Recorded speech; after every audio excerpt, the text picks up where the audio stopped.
सत साहिब गुरु तेरा ही आसरा। मेरे प्यारे देशवासियों,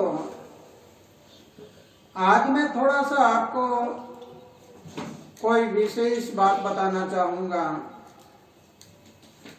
जैसे अभी एक बात तो रोजाना चली रही है लॉकडाउन वाली, उसके नियम का पालन करो, लेकिन उसके साथ साथ हम अपने दिमाग का पालन भी करें। एक इंसान राजनेता है, कोई संत महात्मा है, कोई ऑफिसर है, कोई किसी प्रकार कार्य करता है, अगर वो चोरी करता है, किसी प्रकार की चोरी करता है, तो कोई ना देखता हो तो वहां कौन देखता है? वो एक ही ऊपर वाला सबको देखता है। और जब ऊपर वाला सब देखता है तो अगर हम किसी से डरें तो एक ऊपर वाले से डरें, यूं कह दे कि मुझे कोई नहीं देख रहा, मैं चोरी कर रहा हूं, लेकिन एक तो सबको देख रहा है। इसलिए आज मेरी इस बात को जरूर सुनना। और मेरे प्यारे देशवासियों, चोरी करना सब बंद कर दो। चोरी, जारी और हत्या, ये तीन चीज हम शरीर से करते हैं। लेकिन आपको अवगत कराना चाहूंगा कि जब ये तीन चीजें हमारे अंदर होती है, तीन बुराइयां हमारे अंदर होती है, तो हम समय से पहले ही अपना चोला छोड़कर चले जाते हैं, यानी कम उम्र में जाना पड़ता है। तो आओ जरा सुनो, आज चोरी के बारे में पूरा ध्यान लगा के सुनना। अगर ये वीडियो आपको पसंद आ जाए तो शेयर करने से मत चूकना, और शेयर करने के साथ सब्सक्राइब भी करिए और लाइक और अनलाइक दोनों करिए। अगर अनलाइक पसंद नहीं है तो अनलाइक कर दीजिए, कोई बात नहीं। लेकिन इस बात को मेरा जरूर याद रखना, तुम सब मेरे हो, मैं सबका हूं। पूरा संसार मेरा परिवार है, इसलिए सभी को कह रहा हूं, चोरी करना है उसकी जगह आप ईमानदारी अपना लीजिए। ईमानदारी एक बहुत बड़ी होती है, बहुत बड़ा नियम होता है। Honesty is the best policy. अगर ये नियम आप अपना लेते हैं तो हम सदा खुशहाल रहेंगे। जरा कैसे?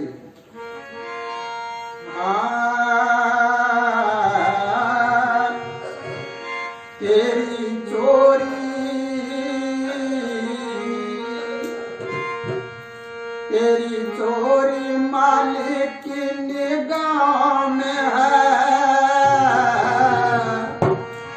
तेरी चोरी मालिक की निगाह में है। बन के होशियार होना चाहे जो पार, बन के होशियार होना चाहे जो पार, काटे पीछे हुए तेरी राहों में है, काटे पीछे हुए तेरी राहों में है। तेरी चोरी मालिक की निगाहों में है, तेरी चोरी मालिक की निगाहों में है। बन के होशियार होना चाहे पार, बन के होशियार होना चाहे पार, काटे पीछे हुए तेरी राहों में है, काटे पीछे हुए तेरी राहों में है। इंसान होशियार बन के चोरी करता है और चोरी करके अनाप शनाप धन इकट्ठा कर लेता है, और धन इकट्ठा करके उसके ऊपर यूं बैठा रहता है जैसे माया पर सांप चौकड़ी मार के बैठता है। लेकिन जब वो काल शिकारी जब आता है तो किसी का हाथ नहीं लगता। जरा बहुत गहराई से सुनो इस बात को। क्योंकि मानुष दे, क्योंकि मानुष दे देन है मालिक की, देन है मालिक की। ये सुख दुख और दिन रहन है मालिक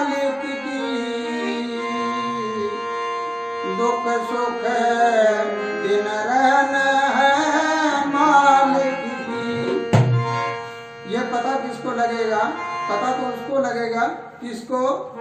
जो रहते मालिक की भाव में है, जो रहते मालिक की भाव में है, तेरी चोरी मालिक की निगाहों में है, तेरी चोरी मालिक की निगाहों में है।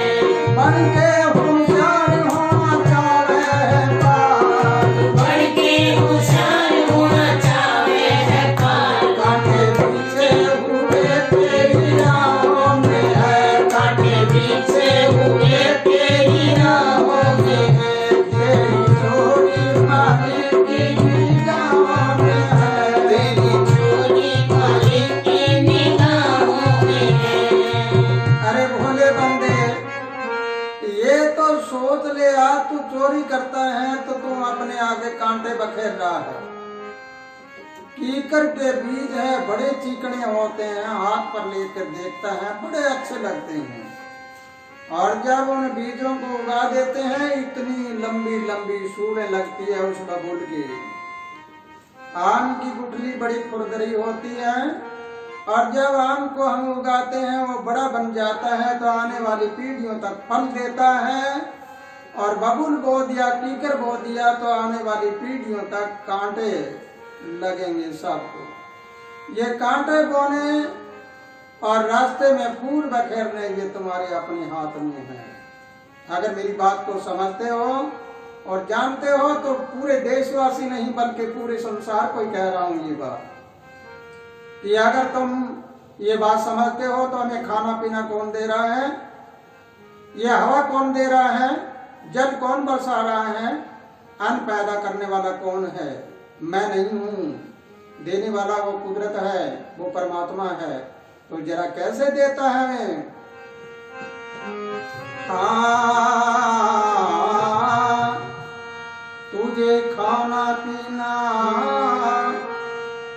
देता है वही,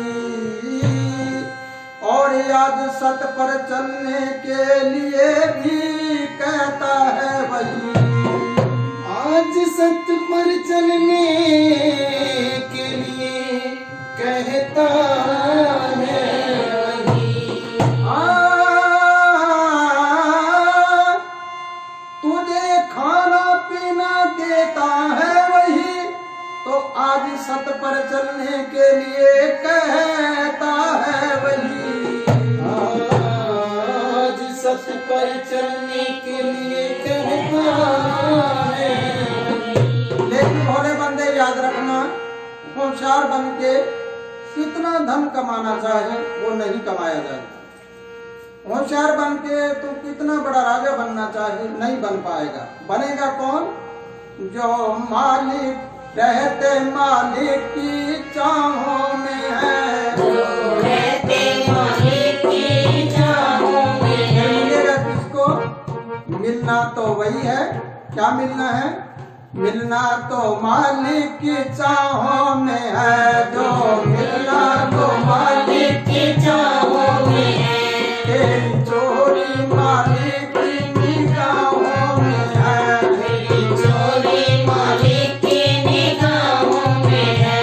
बढ़ के होशियार होना चाहे है पार, बढ़ के होशियार होना चाहे है पार। कांटे पीछे हुए तेरी राहों में है, कांटे पीछे हुए तेरी राहों में है। तेरी चोरी मालिक की निगाहों में है, तेरी चोरी मालिक की निगाहों में है। अब अगर हम समझते और जानते हैं, चाहे हम कितना बड़ा खजाना इकट्ठा कर लें। राजा सिकंदर बख्श ने भी बहुत कुछ किया था, और हम देखते हैं उन राजाओं ने बहुत कुछ किया।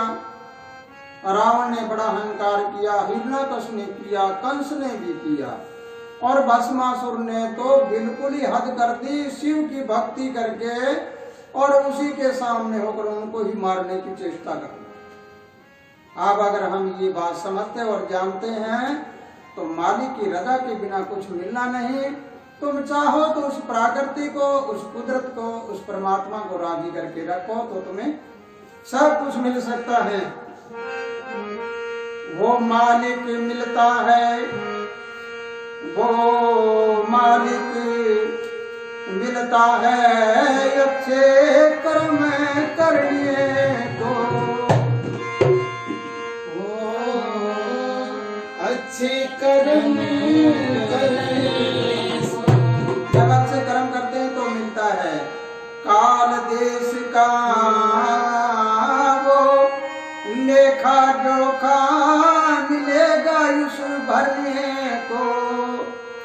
काल देश का लेखा जोखा मिलेगा। लेखा जोखा और भरने वाला है उसी को वो मिलेगा, चाहे कांटे बोए हैं और चाहे उसने फूल बोए हैं। लेकिन मिलना किसको है असलियत में? जो अपने सत्य वचन के ऊपर डटे रहते हैं। तो जरा कैसे? जो डटे वचन पर रहते हैं, जो डटे वचन पर रहते हैं, वो रहते मालिक की बाहों में है, वो रहते मालिक की बाहों में है। तेरी चोरी मालिक की निगाहों में है, तेरी चोरी मालिक की निगाहों में है। मन की होशियार होना चाहे तो पार, मन की होशियार होना चाहे पार। कांटे पीछे हुए तेरी राहों में है, कांटे पीछे हुए तेरी राहों में है। तेरी चोरी मालिक की निगाहों में है, तेरी चोरी मालिक की निगाहों में है। मेरे प्यारे ज्ञानी पुरुषों, मेरे प्यारे देशवासियों, जो भी मेरी इस आवाज को सुनता है वो चोरी करना बंद कर देना। शरीर के 3 दोष अगर तुमने बंद कर दिए हैं तो तुम्हारा तन बिल्कुल साफ हो जाएगा। ये कोरोना वायरस जैसी बीमारी है, तुम्हारे तन पर असर नहीं करेगी। ये बीमारी भी हमारी शारीरिक शक्ति कमजोर होने के कारण ही ज्यादा असर करती है। अब जरा सुनिए, आज मैं आपके सामने प्रचार करा रहा हूँ, मैं बोल रहा हूँ तो ये अमर आनंद नाम कैसे पड़ा है, ये किसने दिया है, वो कौन है मुझे बनाने वाला। तो इसलिए इस बात को और समझ लेना है। अमर आनंद बना है शुभ कर्म करने से। सतगुरु अमर आनंद जी बने शुभ कर्म करने से। तेरे शब्द स्वरूपी को पाओगे जिंदा मरने से। शब्द स्वरूपी को पाओगे जिंदा मरने से। अर्थ क्या है इसका? अमर आनंद बड़ा है शुभ कर्म करने से। उस मालिक को पाओगे शुभ कर्म करने से। मालिक को पाओगे शुभ कर्म करने से। लेकिन उसके साथ और भी क्या है? उस मालिक को पाओगे जिंदा मरने से। उस मालिक को पाओगे जिंदा मरने से। अगर तुम जिंदा मर गए, कहने का मतलब है किसी का अपमान ना किया, किसी की तर्क वितर्क ना करी, किसी के बारे में गलत ना बोले, तो तुम्हें परमात्मा मिलेगा। लेकिन आप जरा पक्का सौदा की सुन लीजिए। पक्का सौदा क्या है और पक्का सौदा किसकी भाव में होता है? वो अच्छे भाव होते हैं। जिसकी भावना अच्छी होती है उसके भाव अच्छे होते हैं। भाव अच्छा होगा, भावना अच्छी होगी तो उसका निर्णय भी अच्छा होता है। और जिसके भाव भी गलत होंगे, भावना गलत होगी तो निर्णय क्या होगा? निर्णय भी गलत होगा, वो जजमेंट सही नहीं ले पाएगा। इसलिए पक्का सौदा है सत्य के भावों में है। पक्का सौदा सत्य के भावों में है। तेरी चोरी मालिक की निगाहों में है। तेरी चोरी मालिक की निगाहों में है। पढ़ के होशियार होना चाहे पार, पढ़ के होशियार होना चाहे पार। आगे पीछे हुए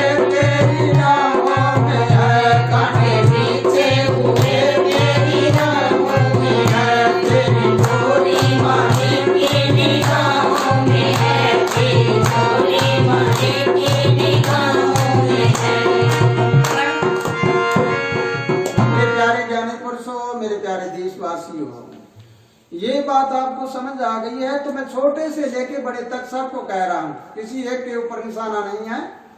वही तो बिल्कुल गरीब से गरीब पर है, वही अमीर से अमीर पर है, और वही राजा पे है, वही रंक पे है। एक प्रश्न है छोटा सा, कोई इसका उत्तर देते हैं तो वो है कि दाता बड़ा या भिखारी, राजा बड़ा या रंक। इस प्रश्न का उत्तर आप दीजिए और कमेंट भी करिए ताकि हमें पता लगे कि आप जानते हैं कि रंग क्या होता है, राजा क्या होता है, दाता क्या होता है, भिखारी क्या होता है। इसी के साथ मेरे प्यारे देशवासियों, खुशहाल रहो, आनंद करते रहो, प्रभु तुम्हारी लंबा उम्र करे और सबको सुख शांति अमन चैन का जीवन दे। सब खुशहाल रहो और भाईचारा बढ़ाओ। साथ साहिब।